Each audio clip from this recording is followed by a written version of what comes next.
नमस्कार दोस्तों, राधे राधे। तो अब अपन स्टार्ट करेंगे revision import export of goods and baggage in stores chapter का, जिसमें हम इंपोर्ट एक्सपोर्ट के प्रोसीजर, बैगेज रूल्स और स्टोर्स से रिलेटेड जो भी रिलेवेंट पॉइंट है वो और असेसमेंट भी हम इसमें कवर करने वाले हैं।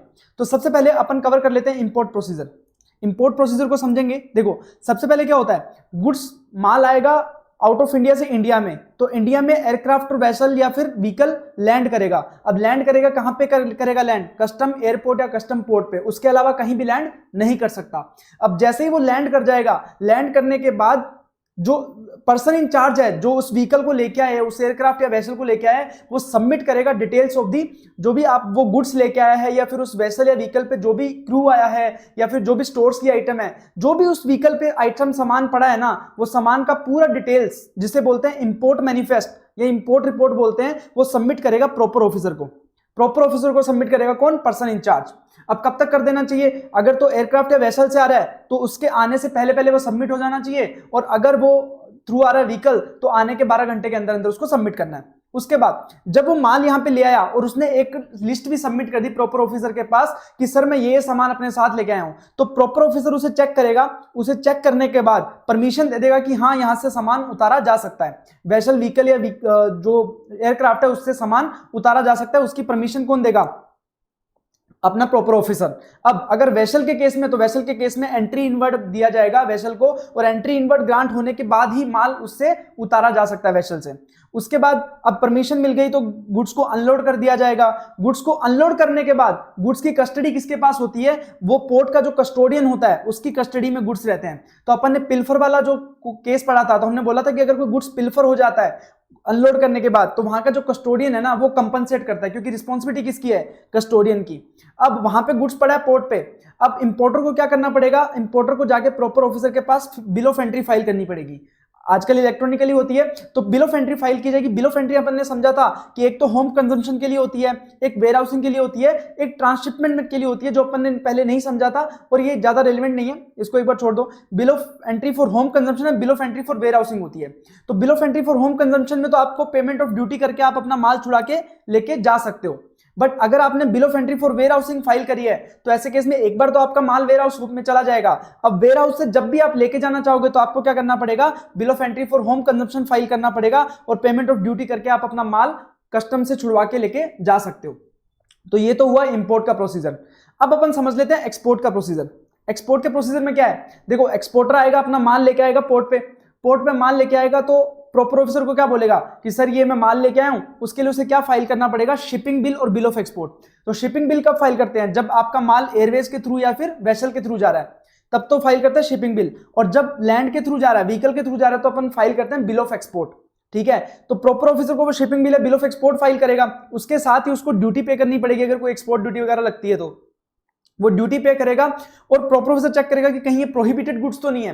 प्रोहिबिटेड गुड्स नहीं होने चाहिए, और अगर एक्सपोर्ट ड्यूटी लगती है तो ड्यूटी पे कर दिया है तो प्रॉपर ऑफिसर अलाउ कर देगा, ऑर्डर क्लियर कर देगा कि भैया इस गुड्स को आप लेके जा सकते हो, इसको गुड्स को एक्सपोर्ट किया जा सकता है। उसे बोलते हैं लेट एक्सपोर्ट ऑर्डर। ठीक है, जहां जिसका हम यूज करते हैं for determining the rate of duty. तो लेट एक्सपोर्ट ऑर्डर पास कर देगा प्रॉपर ऑफिसर की अब इसको एक्सपोर्ट किया जा सकता है। और जैसे ही ऑर्डर पास कर देगा कस्टम ऑफिसर, तो उसके बाद गुड्स को एयरक्राफ्ट, वेसल या व्हीकल जिसके थ्रू भी भेजना है उसके ऊपर लोड किया जा सकता है। ठीक है, लोड करने के बाद अब जब लोड हो जाएगा उसके बाद एक डिपार्चर मैनिफेस्ट देना पड़ेगा। जैसे जब व्यक्ति इंपोर्ट के लिए माल जब लेके आया था, तो जो पर्सन इन चार्ज था व्हीकल या वेसल एयरक्राफ्ट का, उसने एक लिस्ट दी थी प्रॉपर ऑफिसर को कि सर मैं ये गुड्स मेरे साथ लेके आया हूं। ऐसे ही जब वो पोर्ट छोड़ के जाएगा, एक्सपोर्ट कर लेके जाएगा सामान, तो उसको एक लिस्ट देनी पड़ेगी कि सर मैं मेरे साथ ये सामान लेके जा रहा हूं जो कि यहां से एक्सपोर्ट हो रहा है, या कोई भी सामान या क्रू या फिर बैगेज या जो भी लोग हैं, वो पूरा डिटेल देना पड़ेगा। उसे बोलते हैं एक्सपोर्ट मैनिफेस्ट। ठीक है, देन जैसे वो एक्सपोर्ट मैनिफेस्ट फाइल किया जाएगा तो प्रॉपर ऑफिसर उसको व्हीकल, एयरक्राफ्ट और वेसल को जाने की अनुमति दे देगा। तो अनुमति देने के बाद वो जा सकता है। तो ये तो है एक्सपोर्ट प्रोसीजर। तो देखो, अपन ज्यादा इंपोर्ट एक्सपोर्ट के प्रोसीजर में डिटेल में जा नहीं रहे हैं, जितना रिक्वायर्ड है हम उतना पढ़ेंगे। पहली बात तो अपन ने डिस्कस कर लिया ये passenger crew manifest, arrival of aircraft. उसके बाद जो इंपॉर्टेंट है वो है एक bill of entry. Bill of entry file करनी पड़ती है। ठीक है, तो बिल ऑफ एंट्री अपन ने फाइल करनी पड़ती है, वो अपन ने कितने टाइप की पढ़ी? For home consumption, for warehousing. ठीक है, अब वेयर हाउसिंग से जब आप माल छुड़ा के लेके जाओगे, होम कंजम्पशन के लिए तो अपन ने पढ़ा था, उसे बोलते हैं एक्स बोर्न बिल ऑफ एंट्री। और जब वेयर हाउसिंग करवाने के लिए आप बिल ऑफ एंट्री फाइल करते हो उसे बोलते हैं इनबोर्न बिल ऑफ एंट्री। तो 3 टाइप की बिल ऑफ एंट्री होती हैं। जब भी आप बिल ऑफ एंट्री फाइल करोगे तो उसके 4 कॉपीज बनेंगे। 4 कॉपीज बनेंगे। एक तो ओरिजिनल कॉपी होगी कस्टम अथॉरिटीज के लिए, डुप्लीकेट कॉपी होगी कस्टोडियन ऑफ कार्गो, जो वहां पे कार्गो आपका रख के बैठा है उस कस्टोडियन के लिए होगी, ट्रिप्लीकेट आपके खुद के रिकॉर्ड्स के लिए होगी, और फोर्थ कॉपी किसके लिए होगी, बैंक और आरबीआई के थ्रू जब रिमिटेंस आएगा तो तब आपके काम आएगी। ठीक है, अब ये कब तक फाइल करनी होती है, कब तक फाइल करनी होती है? आप एयरक्राफ्ट वेसल या व्हीकल के आने से 30 दिन पहले तक आप फाइल कर सकते हो। मतलब 30 दिन एडवांस में फाइल कर सकते हो, 30 दिन से पहले फाइल नहीं कर सकते। 30 दिन में फाइल कर सकते हो, 30 दिन एडवांस में फाइल कर सकते हो। और मैक्सिमम कब तक फाइल कर सकते हो? एयरक्राफ्ट व्हीकल और वेसल के आने का पहले वाला दिन, उसके एंड तक आप फाइल कर सकते हो। मान लो वेसल व्हीकल आने वाला है 31 जून को, तो आप 20 जून तक आप बिल ऑफ एंट्री फाइल कर सकते हो। उसके बाद अगर करोगे तो उसके साथ फिर आपको लेट फाइलिंग फीस वगैरह देनी पड़ेगी। तो कब तक फाइल कर सकते हो? या तो 30 दिन पहले एडवांस में, तो मतलब 30 दिन पहले एडवांस तक फाइल कर सकते हो, और उसके बाद मैक्सिमम कब तक? 1 दिन पहले तक, वेसल व्हीकल के आने के 1 दिन पहले तक। तो ये तो बात हो गई अपनी बिल ऑफ एंट्री की। अब बिल ऑफ एंट्री के साथ अब कस्टम ऑफिसर देखेगा गुड्स प्रोहिबिटेड गुड्स नहीं है, ड्यूटी वगैरह पे कर दिया है, तो गुड्स की क्लियरेंस करवा देगा। अब एक और बात बोल दी, सेंटर नॉर्मली क्या होता है जब बिल ऑफ एंट्री फाइल की जाती है, तो बिल ऑफ एंट्री जब फाइल करोगे उसके साथ ही आपको क्या करना होता है? ड्यूटी पे करनी होती है। तो in case of self assessment, मतलब आप जाके जब बिल ऑफ एंट्री फाइल करोगे तो उसके साथ साथ आपको ड्यूटी भी पे करनी पड़ेगी। और अगर आपका है असेसमेंट रीअसेसमेंट का केस, तो विद इन 1 डे आपको ड्यूटी पे करनी होती है। अब नॉर्मली तो क्या होता है, ड्यूटी साथ के साथ पे करनी पड़ती है, बट एक डिफर्ड पेमेंट टर्म्स ला दिया गवर्नमेंट ने, कुछ इंपोर्टर्स के लिए बेनिफिट के लिए डिफर्ड पेमेंट टर्म्स लिया है। मतलब नॉर्मली तो गवर्नमेंट बोलती है कि आप ड्यूटी दोगे तभी आपका माल छोड़ेंगे, बट इस सेक्शन में बोल दिया डिफर्ड पेमेंट टर्म्स वाला जो प्लान है उसमें बोल दिया कि इंपोर्टर चाहे तो माल अपना ले जाए और बाद में ड्यूटी पे कर दे। तो उसके लिए क्या बोला? उसके लिए बोला कि eligible importer can avail benefit of deferred payment by intimation to principal commissioner. तो उसे अप्लाई करना पड़ेगा प्रिंसिपल कमिश्नर को या कमिश्नर को कि सर मैं इस डेफर्ड पेमेंट टर्म्स का यूज करना चाहता हूं, बेनिफिट लेना चाहता हूं। ठीक है, तो वो प्रिंसिपल कमिश्नर या कमिश्नर इसको अलाउ कर सकता है, इसकी एलिजिबिलिटी को ध्यान में रखते हुए। ठीक है, कौन कौन एलिजिबल है? कौन कौन एलिजिबल है? ये एलिजिबल है, एक तो importer certified under authorised economic operator. Authorised economic operator program चलता है, एईओ प्रोग्राम, उसके अंदर जो इंपोर्टर सर्टिफाइड है as a tier 2 and tier 3 AEO tier 2 AEO tier 3।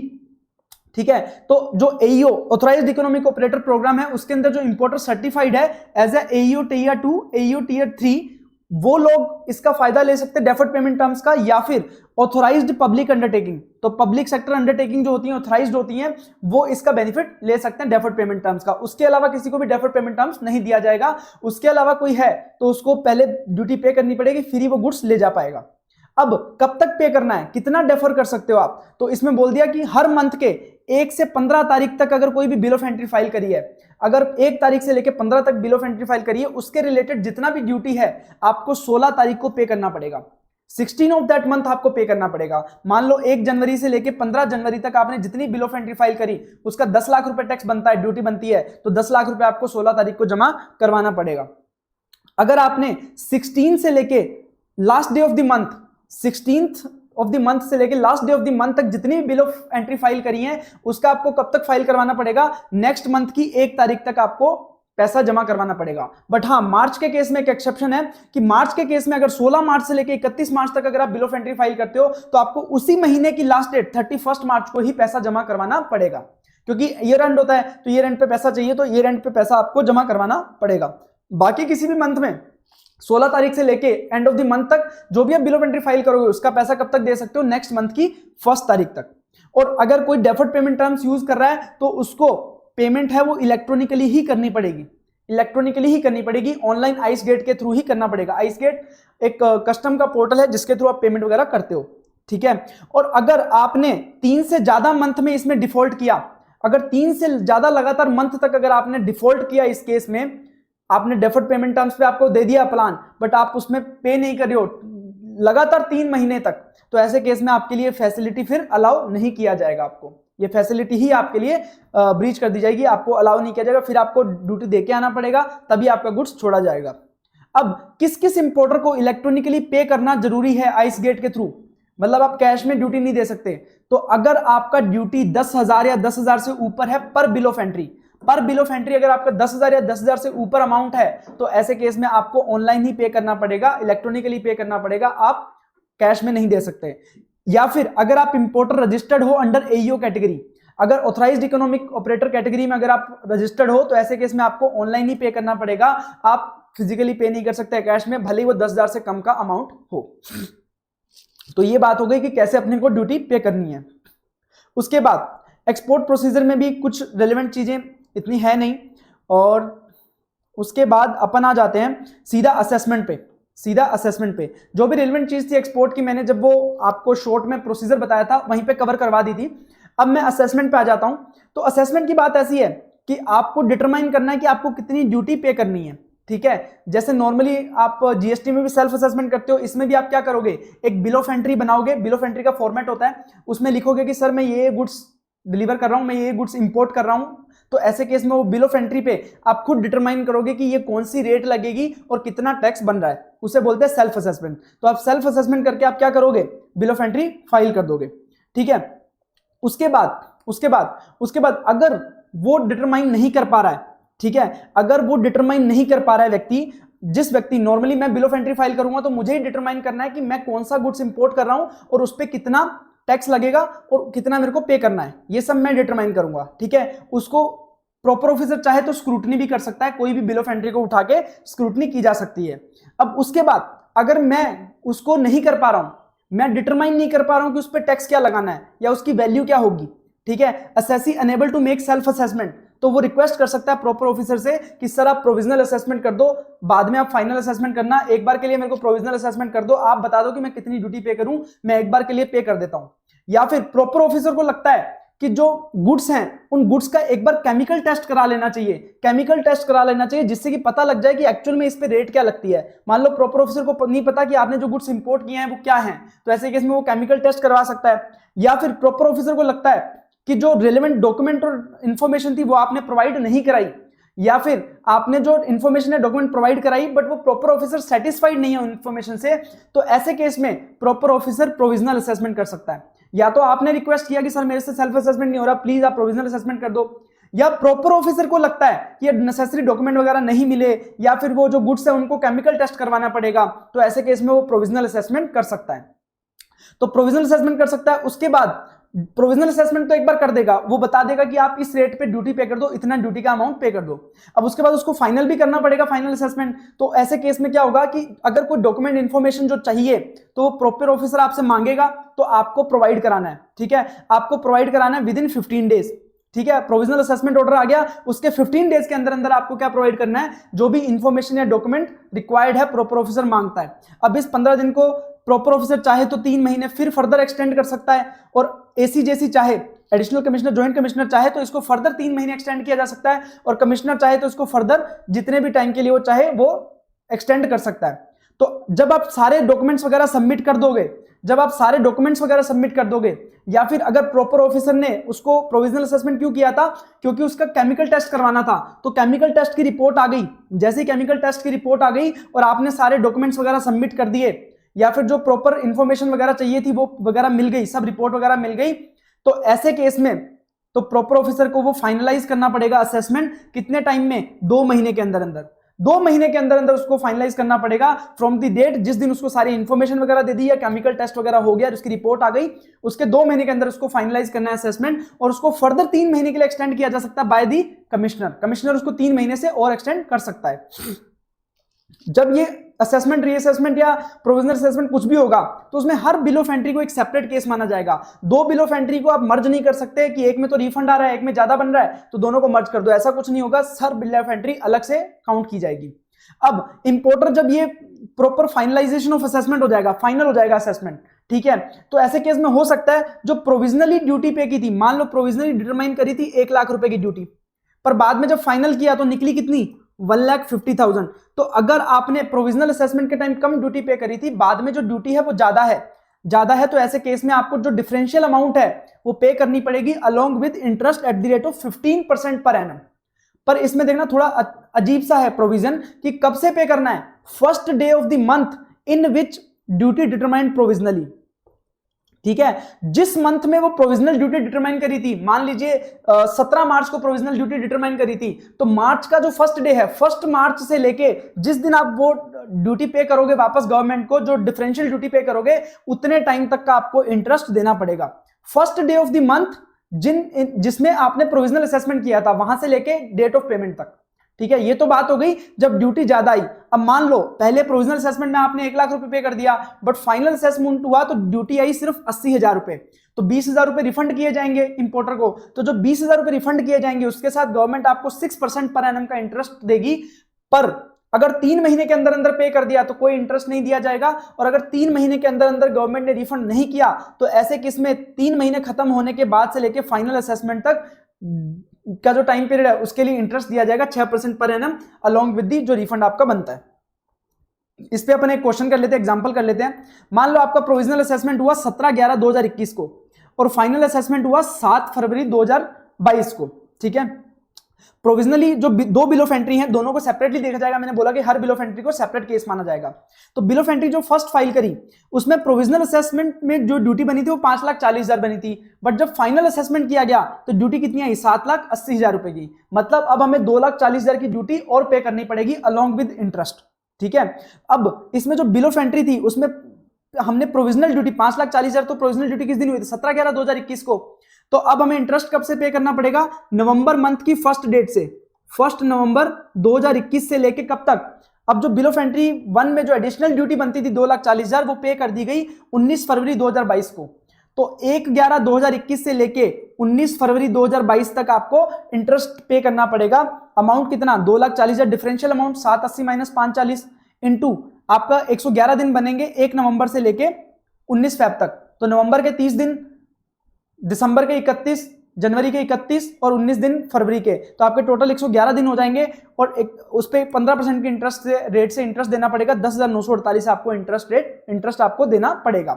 अब सेकंड बिल ऑफ एंट्री की बात करें तो प्रोविजनली असेस हुई थी ड्यूटी 3,50,000, बाद में आई 1,70,000, तो 1,80,000 का रिफंड बनता है। अब रिफंड बनता है तो फाइनल असेसमेंट कब हुआ? 7 फरवरी 2022 को, और रिफंड कब कर दिया गवर्नमेंट ने? 18/3/2022 को। तो with in 3 month from the final assessment आपको पैसा रिफंड कर दिया गया। तो ऐसे केस में आपको गवर्नमेंट इंटरेस्ट पे नहीं करेगी, तो कोई इंटरेस्ट आपको नहीं मिलने वाला। ठीक है, तो उसके बाद ऑडिट स्किप करेंगे। उसके बाद देखो पोस्टल, आर्टिकल और कोरियर। ठीक है, अब अपन समझते हैं कि पोस्टल, अपन ने बात करी थी वैल्यूएशन चैप्टर में कि रेट ऑफ ड्यूटी क्या यूज करेंगे, रेट ऑफ ड्यूटी क्या यूज करेंगे at the time of custom duty calculate करते टाइम, किस डेट की करेंगे। तो अगर मान लो आपने जो गुड्स मंगाया है, इंपोर्ट किया है, वो पोस्ट के थ्रू किया है, या फिर जो एक्सपोर्ट किया है वो पोस्ट के थ्रू किया है, तो तब किस दिन की डेट लेंगे? तो अगर आपने पोस्ट के थ्रू इंपोर्ट किया है, इंडियन पोस्ट के थ्रू मान लो आपका कोई गुड्स आ रहा है, कोरियर के थ्रू अगर गुड्स आ रहा है, तो किस दिन की रेट ऑफ ड्यूटी लेंगे?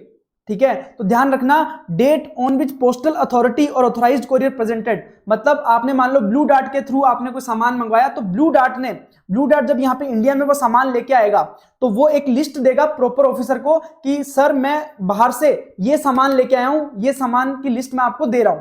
ठीक है, तो जिस दिन उसने वो लिस्ट दी, आइटम जो भी वो लेके आया अपने साथ, पोस्ट वाला या फिर कोरियर वाला, वो लिस्ट देगा प्रॉपर ऑफिसर को। जिस दिन वो देगा उस दिन क्या रेट थी, या फिर जिस दिन आपका अराइवल हुआ वेसल जिसमें सामान आ रहा था, जिसमें पोस्टल बैगेज आ रहे थे, वो जिस वेसल में आए वो किस दिन आया, दोनों में से जो लेटर होगा उस दिन आपका रेट ऑफ ड्यूटी क्या था वो अप्लाई कर दिया जाएगा। मान लो जो आपका कोरियर पार्टनर था उसने लिस्ट तो दे दी प्रॉपर ऑफिसर को 1 फरवरी 2022 को ही, और आपका जो वेसल आया वो 10 फरवरी 2022 को आया, तो 10 फरवरी की तारीख को जो आपकी रेट ऑफ ड्यूटी थी वो अप्लाई कर दी जाएगी, विच एवर इज लेटर। और अगर है मान लो एक्सपोर्ट का केस, आप कोई गुड्स एक्सपोर्ट कर रहे हो तो उस पर ड्यूटी किस दिन की लगेगी? तो जिस दिन आपने गुड्स डिलीवर कर दिए to postal authority authorise courier, जिस दिन आपने ऑथराइज कोरियर या फिर पोस्टल अथॉरिटी को दे दिया कि सर गुड्स ये हैं एक्सपोर्ट कर दो, जिस दिन आपने दिया उस दिन क्या रेट ऑफ ड्यूटी थी वो आपके अप्लाई कर दी जाएगी। ठीक है, उसके बाद स्टोर से रिलेटेड ध्यान रखना, हमने ड्रॉबैक चैप्टर में पढ़ा था कि अगर हम कोई गुड्स विदाउट यूज किए अगर हम एक्सपोर्ट कर देते हैं तो ऐसे केस में अपने को ड्रॉबैक मिलता है 98%। बट अगर हमने स्टोर्स प्रोवाइड किए हैं किसको? फॉरेन गोइंग वेसल को। स्टोर्स क्या होता है? सबसे पहले जो भी वेसल या एयरक्राफ्ट होता है ना, उसमें कुछ सामान पड़ा रहता है इमरजेंसी के यूज के लिए, नॉर्मल यूज के लिए भी। मान लो कुछ खाने का सामान है या फिर उसके एयरक्राफ्ट वगैरह खराब हो जाए या फिर वेसल खराब हो जाए तो उसको सही करने का कुछ इंस्ट्रूमेंट्स वगैरह हैं, उन सबको स्टोर बोलते हैं। अगर आपने मान लो वो स्टोर्स फॉरेन गोइंग वेसल, जो फॉरेन जा रही थी वेसल, उसको सप्लाई किया है या एयरक्राफ्ट को सप्लाई किया है, तो ऐसे केस में उसे एक्सपोर्ट माना जाएगा क्योंकि वो इंडिया से बाहर जा रहा है वो स्टोर, और ऐसे केस में आपको 100% ड्रॉबैक अलाउ कर दिया जाएगा। ठीक है, और या फिर आपने इंडियन नेवी शिप को भी अगर कोई स्टोर सप्लाई किया है, जो आपने इंपोर्ट किया था, इंपोर्ट करके आपने इंडियन नेवी शिप को अगर स्टोर सप्लाई किया है, तो ऐसे केस में भी आपको 100% ड्रॉबैक अलाउ कर दिया जाएगा, ना कि 98%। तो ये ध्यान रखना, 100% ड्रॉबैक अलाउ कर दिया जाएगा। तो अब अपन आ जाते हैं बैगेज रूल्स पे। ठीक है, जिसमें से मोस्ट ऑफ द क्वेश्चन आता है इस चैप्टर में से, हमेशा चैप्टर में से क्वेश्चन आता है बैगेज रूल्स पे। ठीक है, तो बैगेज क्या होता है? बैगेज, कोई भी व्यक्ति अगर मान लो आउट ऑफ इंडिया से आ रहा है तो अपने साथ कुछ बैग्स वगैरह लेके आ रहा है, कुछ सामान लेके आ रहा है, उसे बोलते हैं बैगेज।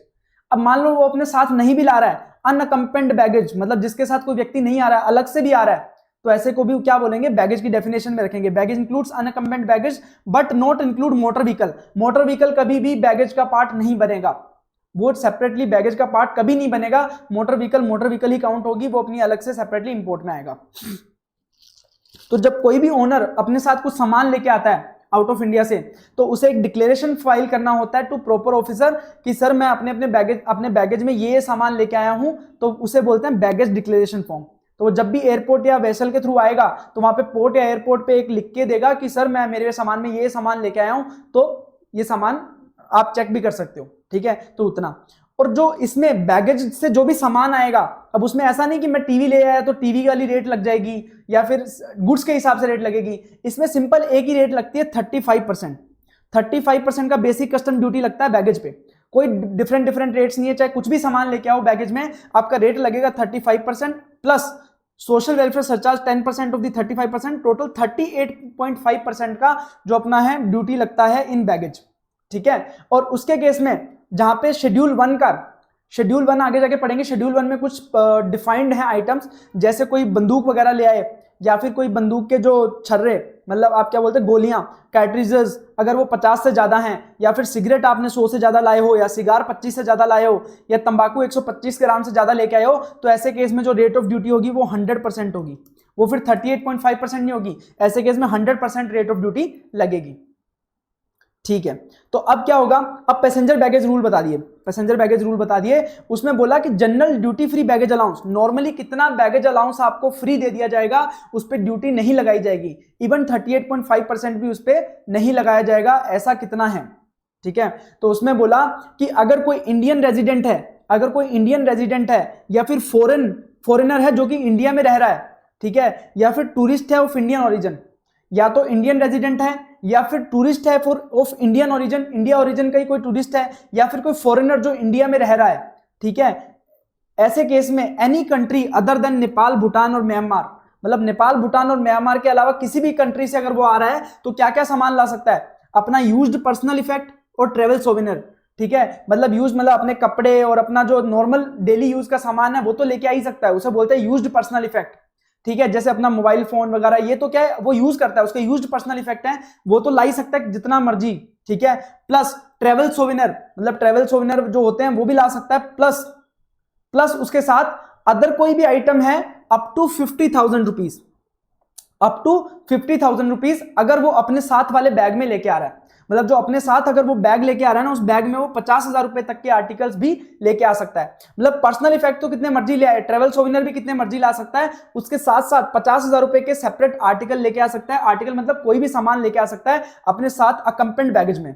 ठीक है, बट हाँ, अनेक्सर 1 के आर्टिकल को छोड़ के, अनेक्सर 1 के आर्टिकल पे 50,000 की लिमिट नहीं मिलेगी। अनेक्सर 1 के आर्टिकल कौन से थे मैं आपको बता रहा था, 125 ग्राम से ज्यादा का तंबाकू ले आए, 100 से ज्यादा सिगरेट ले आए, 2 लीटर से ज्यादा वाइन ले आए, तो ये सब सामान है, नीचे जाके पढ़ेंगे। इन पे अपन 38.5% की रेट नहीं लगेगी। इसके ऊपर 50,000 रुपए तक का भी जो बेनिफिट है आपको नहीं मिलेगा। ठीक है, वो अलाउड ही नहीं लाना।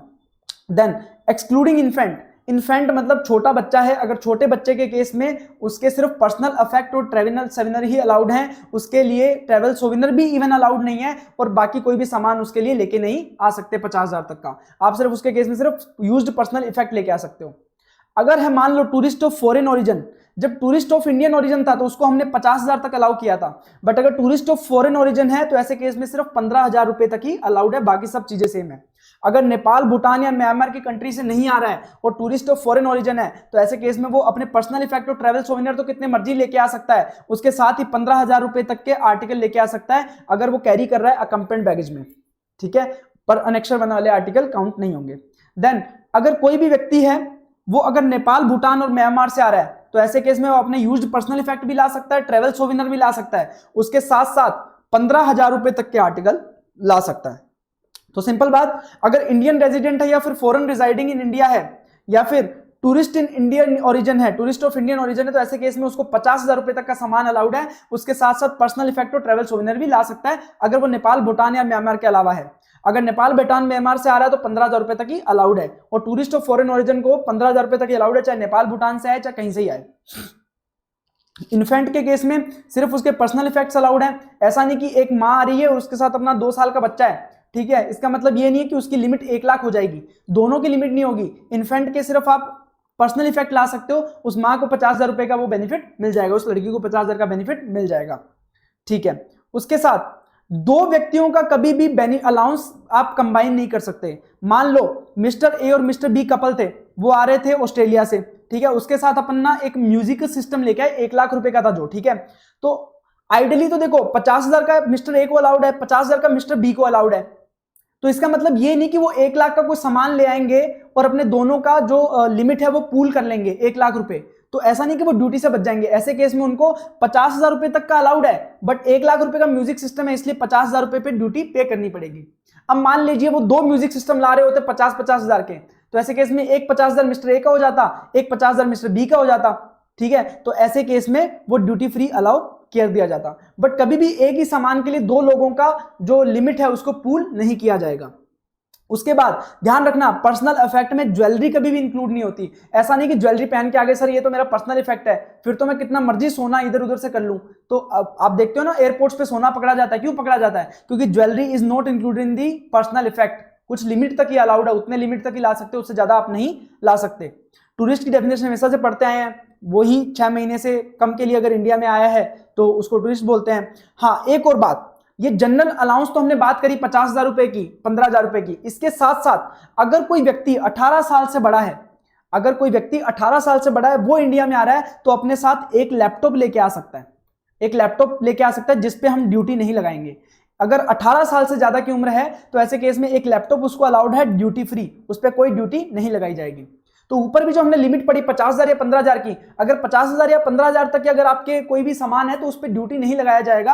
अगर उससे ऊपर एक्सीड हो जाता है तो ऐसे केस में वो 38.5% जो बैगेज की ड्यूटी है वो लगती है। अच्छा, अब हमने बात करी कि ज्वेलरी पर्सनल अलाउंस में नहीं आती, तो ज्वेलरी कितनी ला सकते हो? ज्वेलरी के लिए बोल दिया कि अगर पैसेंजर अब्रोड 1 साल से ज्यादा रुका था, अगर पैसेंजर 1 साल से ज्यादा के लिए अब्रोड में था, मतलब उसने ऑस्ट्रेलिया में अगर 1 साल से ज्यादा का टाइम बिताया या आउट ऑफ इंडिया 1 साल से ज्यादा का टाइम बिताया, तो ऐसे केस में अगर तो वो है लड़का तो उसको 20 ग्राम तक ज्वेलरी अलाउड है अप टू 50,000 रुपीज, 20 ग्राम तक ज्वेलरी अप टू 50,000 रुपीज। और लेडी पैसेंजर है तो ऐसे केस में 40 ग्राम अलाउड है अप टू 1 लाख रुपीज, ठीक है। जेंटलमैन को तो 20 ग्राम अप टू 50,000 और lady passenger 40 gram up to 1 lakh rupees. अगर वो 1 साल से ज्यादा बाहर रुके हैं तभी अलाउड है, अदरवाइज अलाउड नहीं है, तो इस पे ड्यूटी नहीं लगेगा। और अगर इससे ऊपर लेके आओगे तो फिर ड्यूटी आपको पे करना पड़ेगा। देन अब कई बार क्या होता है, ये तो नॉर्मल हम आने जाने की बात हुई। अब कोई व्यक्ति मान लो बाहर जाके सेटल हो गया था, अब्रोड जाके सेटल हो गया था, अब्रोड जाके सेटल हो गया तो वहां पे उसने बहुत सारा सामान वगैरह खरीद लिया होगा अपना, तो अब वो मान लो इंडिया में शिफ्ट होना चाहता है, मतलब वो ट्रांसफर परमानेंटली इंडिया में होना चाहता है, तो ऐसे केस में तो उसका सामान बहुत ज्यादा होगा, 50,000 में तो वो कैसे सामान लेके आ पाएगा। तो उसके लिए स्पेशल प्रोविजन ला दिए कि अगर आप अपना रेजिडेंसी ट्रांसफर कर रहे हो इंडिया में आप परमानेंटली आना चाहते हो, आप बाहर रह चुके हो, तो ऐसे केस में आप अपना सामान ले आओ, आपको थोड़ा जो ड्यूटी फ्री अलाउंस है वो ज्यादा दे देंगे, मतलब आपको ज्यादा लिमिट अलाउ कर देंगे जिसपे आपको ड्यूटी पे नहीं करनी पड़ेगी। तो वो कौन कौन सा है, अगर मान लो, ठीक है, अब ये ध्यान रखना, ये in addition to the general allowance जो अपन ने ऊपर पढ़ा, ज्वेलरी, लैपटॉप और जो 50,000 या 15,000 का जो अलाउंस पढ़ा, उसके अलावा ये सेपरेट अलाउंस भी दिया गया है। मतलब वो ऊपर वाला तो मिलेगा, उसके साथ साथ ये वाला भी अलाउंस आपको मिल जाएगा। अगर आप अब्रोड रुके हो 3 महीने से ज्यादा बट 6 महीने से कम, 3 से 6 महीने के लिए अगर आप अब्रोड रुके हुए थे, तो ऐसे केस में आप अपने पर्सनल और हाउस होल्ड आर्टिकल ला सकते हो। देन कोई आर्टिकल इन अनेक्शर 3 है, ठीक है, कोई आर्टिकल इन एनेक्सर 3 है तो वो अप टू 60,000 ला सकते हो। अब आर्टिकल 1 और 2 को यहां पे बेनिफिट नहीं मिलेगा। मतलब जो शेड्यूल 1 और 2 में जो आर्टिकल दिए गए हैं उसको इस जनरल अलाउंस में अलाउ नहीं किया जाएगा। अगर आप आर्टिकल मतलब शेड्यूल 1 और 2 में जो आर्टिकल्स दिए गए हैं, अनेक्सर 1 और 2 में जो आर्टिकल्स दिए गए हैं, अगर आप वो साथ में लेके आते हो तो ऐसे केस में उस पे ये 60,000 का बेनिफिट नहीं दिया जाएगा। सिर्फ अगर वो अनेक्सर 3 के आर्टिकल हैं या उसके अलावा कोई आर्टिकल है उस पे 60,000 रुपीज का बेनिफिट मिल जाएगा। तो अगर 60,000 तक वो सामान लेके आओगे तो आपको फ्री ऑफ ड्यूटी चला दिया जाएगा। बट कंडीशन एक है कि आप इंडियन पैसेंजर होने चाहिए, इंडिया के होने चाहिए, इंडियन होने चाहिए। तो क्या बोला, अगर 3 से 6 महीने के लिए आप अब्रोड रुके हो तो ऐसे केस में पर्सनल और हाउस होल्ड आर्टिकल तो कितने मर्जी ले आओ। उसके अलावा अगर आर्टिकल इन अनेक्सर 3 है, मतलब पर्सनल और house hold article plus article in annexure 3 है, आर्टिकल जो अनेक्सर 1 और 2 में है उसको छोड़ के, तो अप टू 60,000 रुपीज तक आप ला सकते हो।